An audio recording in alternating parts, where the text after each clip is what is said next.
G'day, you bloody legends, and welcome to the channel. I'm your movie mate, and today I'm talking about A Knight of the Seven Kingdoms, episode 2. So if you saw my episode 1 review, you know I'm sort of new to Westeros, Game of Thrones, the whole world, and the adult fantasy genre really in general.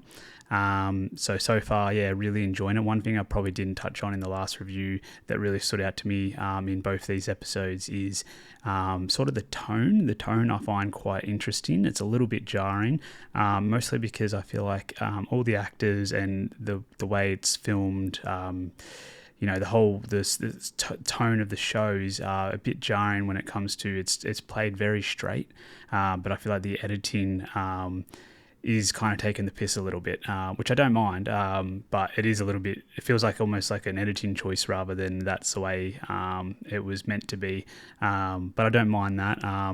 In the first episode and in this episode, they both kind of start with a moment that not something I would say I want to see on screen or that I've ever seen on screen before, mostly a man sharting and a man and his big schlong taking a whiz. Not two things I would say I've seen before and would like to see again, but I do see the humour in them, and I do like in this episode that we did get a little bit more backstory with Dunk's knight, so his old master who passed away at the start of the first episode, so we got a little bit more backstory there, which is good. And that's where the comedy really comes in, I think, is some of these flashbacks in the first episode too, when he was getting clouted, as he called it, so smacked on the head. And then this one, just, the dynamic he has with his old master, his old knight, that he was a squire for, is kind of, very tongue-in-cheek, and I do enjoy that, especially as an Aussie. We do have a good sense of humour, I feel like. And myself, I do like take the piss, and I hope to do that more on the channel as I get more comfortable. I'm new to this whole reviewing, talking about things on camera, so I'm probably a little bit, stiff at the moment. But once I loosen up, hopefully, my sense of humour will come out a little bit more, and that's something hopefully you all enjoy as well. But I do, when it comes to my tastes and stuff, I do like more of a serious tone, and I think this does have like an undertone that's quite serious, and I would like to see it sort of go down that direction more, just because of back in these sort of medieval times, like life was harder and was a bit more serious, and I feel like a knight should be quite serious, and the honor that he has and the vows that he's taking, and the ideals and the beliefs that he wants to uphold, they're all quite serious and should be taken seriously in my mind. But at the same time, another standout for me is Lionel Baratheon, and in this episode he stood out again. Just a mess, that guy. He's a bit of a drunk that likes to take the piss and doesn't take things seriously, but so I do enjoy that, especially with a side character. We definitely got more development on Dunk and Egg in this one. So a lot more Egg in this episode, and I do really love that he seems to be a lot smarter than Dunk, which is kind of interesting for someone so young. So I'm interested to find out more about him, I guess, because how is he so much smarter than Dunk? I know Dunk's just a simple hedge knight that sort of had a very simple upbringing, I guess, and his life is quite simple, but I guess we're yet to find out the backstory of Egg and what's going on there. But he definitely has more knowledge of things than Dunk does. Anyway, that dynamic is still going strong and developing further, and I do like that because I know that's going to be one of the main dynamics in the series. We also got introduced to the Targaryens in this episode, so that's one of the houses that when I did a little bit of research, as I was told to before starting this, just to sort of get a little bit of an idea of the world and some of the places and the houses specifically. Targaryen was, one of probably, if not the biggest house. So as far as I understand, they are the royalty in this world. They're the royal family. So we meet the prince and his brother, as he was called, in this episode, and I think one or two of their sons. But the main prince, one thing I probably didn't touch on in the last review was that Dunk is he is wanting to join this tournament, but he needs someone to vouch for him as a true knight. And he was kind of struggling to find someone, but it's actually the prince in this episode that remembers his old master and basically vouches for him to participate in this tournament. So I really liked that, and I do like that Dunk sort of on this like mini sort of side quest, I guess, almost like video gamey, where he's now having to get his armor and all that, get everything ready to basically go into the tournament.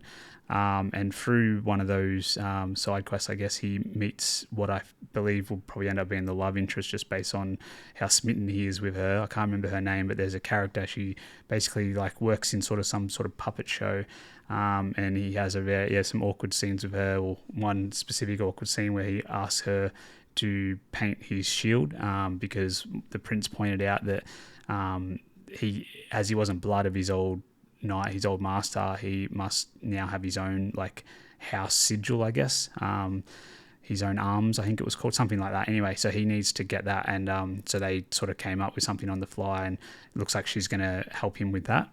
And we met an armorer as well. And then pretty much the episode ends with like the first sort of taste of, I guess, the opening ceremony of the tournament. And that was really cool, like some jousting and stuff at night, and just to sort of get a bit more idea of the knights that are going to be, he might potentially be going up against. He started having like freaking out a little bit, I guess, the reality of what he's about to do. I don't think he's ever really done anything like that. So I think he was starting to freak out a little bit and maybe question his old master if he's maybe taught him properly, and maybe if he even was the sort of knight that he thought he was, if he's as good as he thought he was.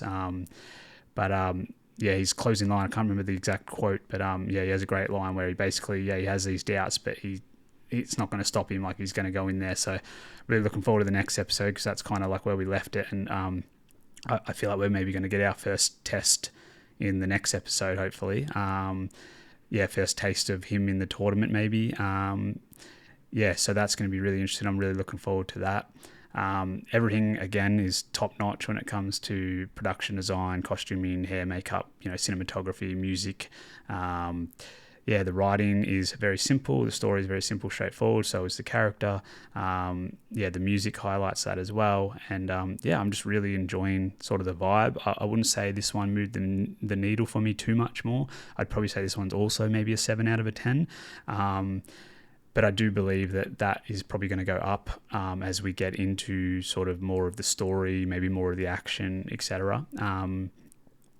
So I'm actually really looking forward to that. Like, I think 7's a really good starting point. If this is a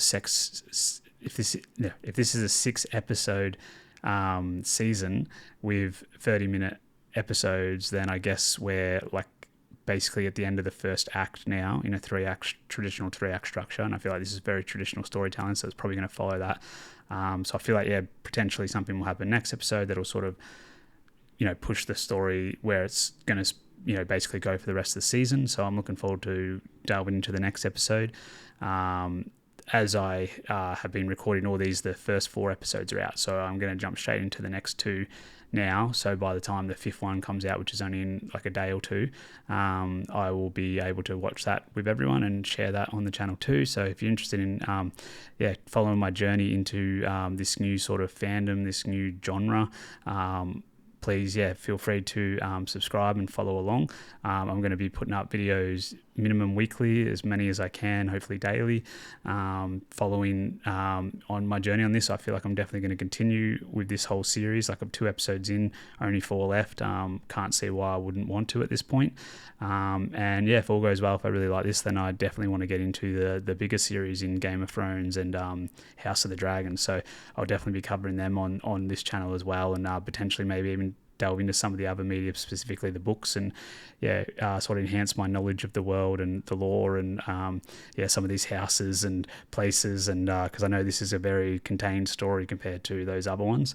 I am going to start with all the shows, and then we'll see how we go when it comes to further delving into this world. But hopefully this is going to be my new thing that I get into, and hopefully you come along for the journey and I make some more movie mates.